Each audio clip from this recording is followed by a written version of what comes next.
বিয়েতে কবুল না বলায় ঠাস করে একটা চর পড়ে যায় আখির গালে। গালে হাত দিয়ে ডুকরে কেঁদে উঠে সে। আশেপাশে থাকা সাক্ষীগুলো খিটখিটিয়ে হেসে উঠতেই আকাশ রাগী লুক নিয়ে ঠোঁট জোড়ায় আঙুল দিয়ে সবাইকে চুপ থাকতে বলে। নিজেকে আজ খুবই অসহায় মনে হচ্ছে আখির। বাবা মাকে বন্দি করে রেখেই তাকে জোর করে বিয়ে করেছে আকাশ চৌধুরী। মাথাটা নিচু করে চোখের জল বিসর্জন দিচ্ছে আখি। কাজী অফিসের সকলের সামনে এভাবে থাপ্পড় খাওয়া আর তাকে নিয়ে সকলে এভাবে হেসে উঠায়, ঘৃণা ও লজ্জা দুটো ছাপই আখির মুখে স্পষ্ট ফুটে উঠেছে। মায়ের কথা ভেবে হলেও কাপা কাপা হাতে সাইন করে দিল আখি। সাইন করেই শব্দ করে কেঁদে উঠেছে। আকাশের ধমকেই কান্না স্তব্ধ হয়ে যায় আখির। এবার কান্না করছে কিন্তু আর কোনো আওয়াজ নেই।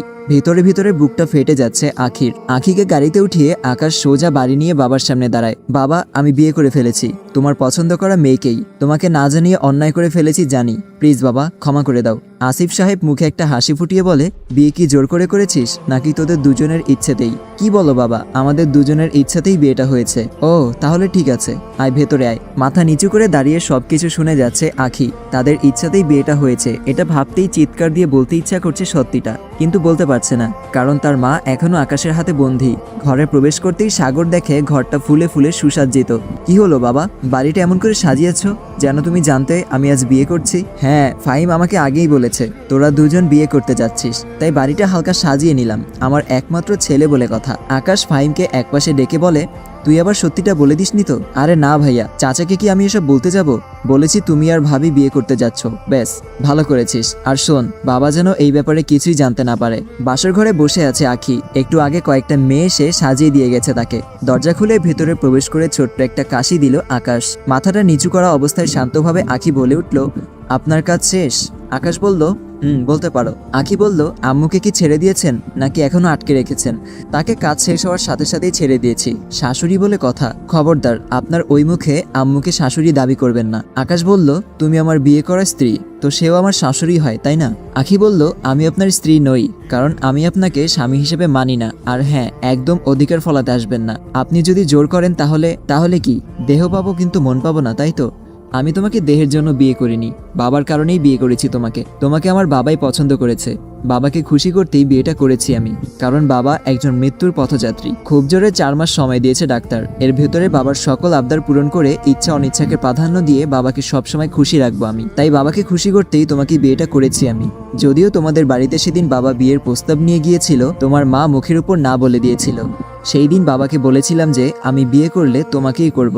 বাবা বলেছিল, মেয়েটার ইচ্ছার বিরুদ্ধে কিছু করতে যাস না। আমি চেষ্টা করেছি কিন্তু পারিনি তোমাকে রাজি করাতে। তাই বাধ্য হয়েই। আপনি জানেন বাবা কেন আপনাদের মুখের উপর নিষেধ করেছিল? কারণ অন্য একজনের সাথে আমার বিয়ের কথাবার্তা একেবারে পাকা ছিল। আমিও তাকে ভালোবাসি, সেও আমাকে ভালোবাসে।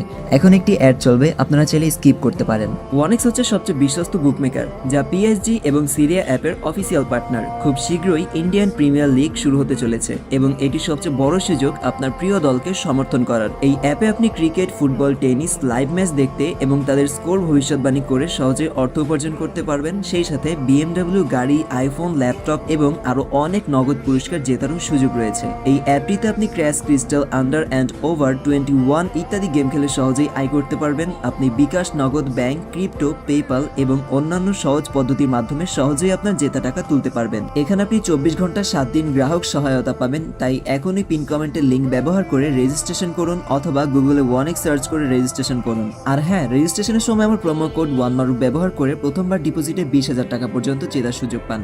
তাকে ছাড়া আমি নিজের জায়গায় কাউকে কল্পনাও করতে পারি না। আকাশ বলল, সমস্যা নাই, আমি নিজেই তোমাকে তার কাছে পৌঁছে দিব। এখন থেকে এই বাড়িতে সবকিছু তোমার ইচ্ছাতেই হবে। কিন্তু কি? বাবা যে কয়দিন বেঁচে আছে তুমি তাকে বুঝতে দিও না আমাদের মাঝে দূরত্বটা।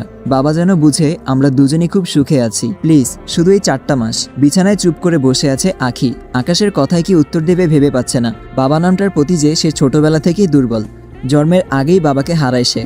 মাথার উপর বাবা নামক কোনো ছায়াই ছিল না কোনোদিন। কি হলো, চুপ করে আছো যে? আখি বলল, আমি ভেবে নেই। আকাশ বলল, যত ইচ্ছা ভাবতে পারো, কিন্তু প্লিজ আমার মৃত্যুর পথযাত্রী বাবার মনে আঘাত দিও না। বাবার কাছে আমাকে খারাপ করো না। তোমার কাছে না হয় আমি আজীবনই খারাপ থাকবো, প্লিজ।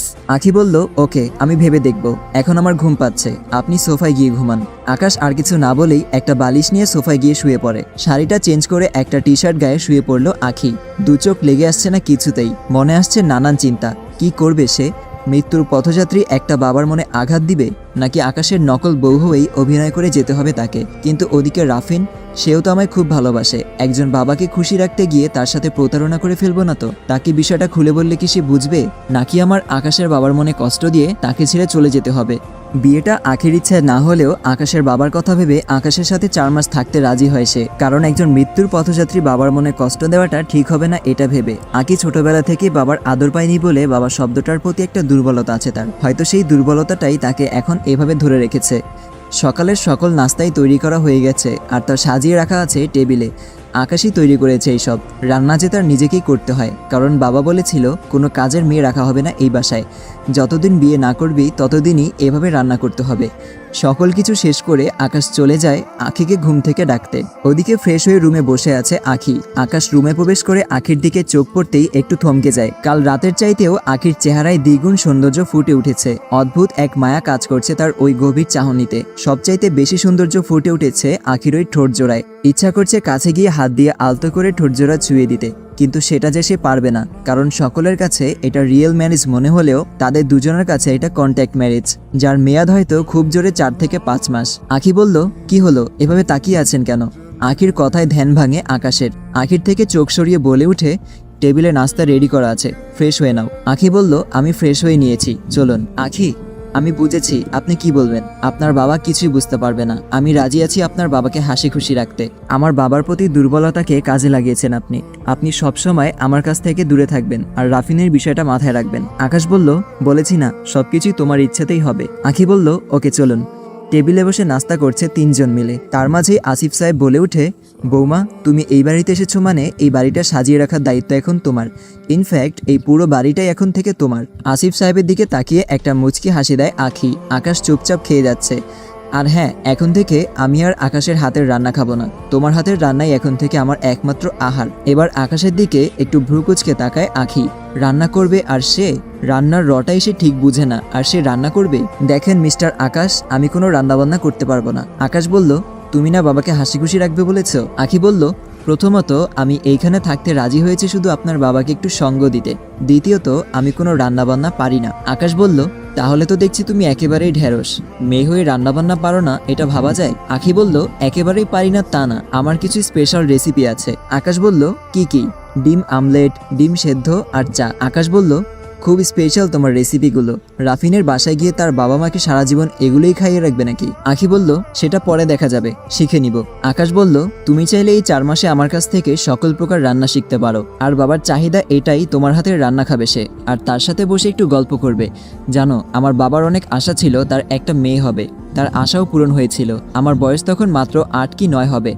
একটা গাড়ি অ্যাক্সিডেন্টে মারা যায় মা ও আমার 7 মাসের ছোট বোন। আমি তখন স্কুলে ছিলাম। বাবারও ক্ষতি হয়েছিল সেই দিন। কয়েকদিন বাবার সাথে হসপিটালে ছিলাম আমি। মা ও আমার বোনটাকে বাঁচানো গেল না।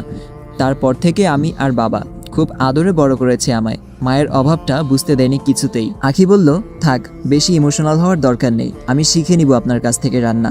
আর হ্যাঁ, বিকেলে আমি রাফিনের সাথে দেখা করতে যাব। ওর নিশ্চয়ই এখনো আমায় ভুল বুঝে আছে। আকাশ বলল, বিয়েটা হয়েছে গতকাল, আজকে গেলে বাবা বিষয়টা ভালোভাবে নিবে না, আগামীকাল যেও। আখি বলল, কোনটাকে আপনি বিয়ে বলছেন? ওটা বিয়ে নাকি 4-5 মাস আপনার বাবার খেদমত করতে বাধ্য করা? আর আমি আজই যাব রাফিনের সাথে দেখা করতে।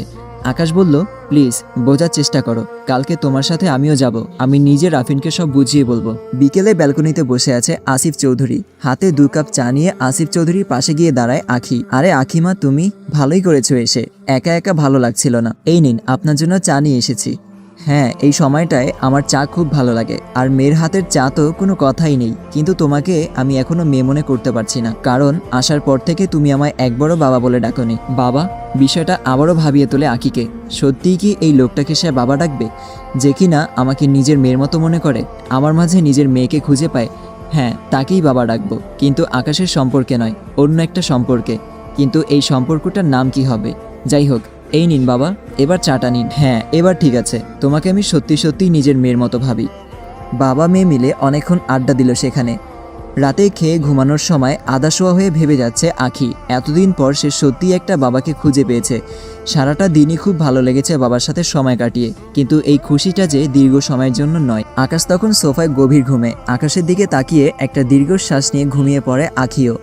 কি হচ্ছে তার জীবনটা নিয়ে? কাল রাফিনের সাথে দেখা করতে যাবে আখি। রাফিন কি বলবে তখন?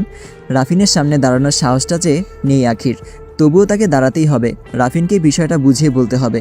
নিশ্চয়ই সে বুঝবে, কারণ সে তো আমায় কখনো অবিশ্বাস করেনি। পরদিন সকালের নাস্তা শেষে আকাশকে বলে আঁখি, আপনার নিশ্চয়ই মনে আছে আজ আমার রাফিনের সাথে দেখা করতে যাওয়ার কথা। হ্যাঁ জানি, আমি রাফিনকে বলেছি আসতে। এখানে না, তোমাদের নাকি একটা পছন্দের জায়গা আছে, সেখানে। আঁখি বলল, আচ্ছা, সে আমাকে ভুল বুঝবে না তো? আকাশ বলল, মনে হয় না ভুল বুঝবে, আর ভুল বুঝলেও আমি বুঝিয়ে বলবো।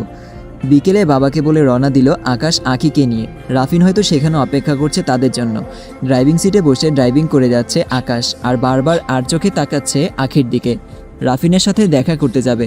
মুখ ভর্তি খুশির আলো ফুটে উঠেছে তার। হালকা সাজে তার উপর মুখে পুরোপুরি খুশির ছাপ, হালকা হাসিতে যেন কোনো এক পরীকেও হার মানাবে।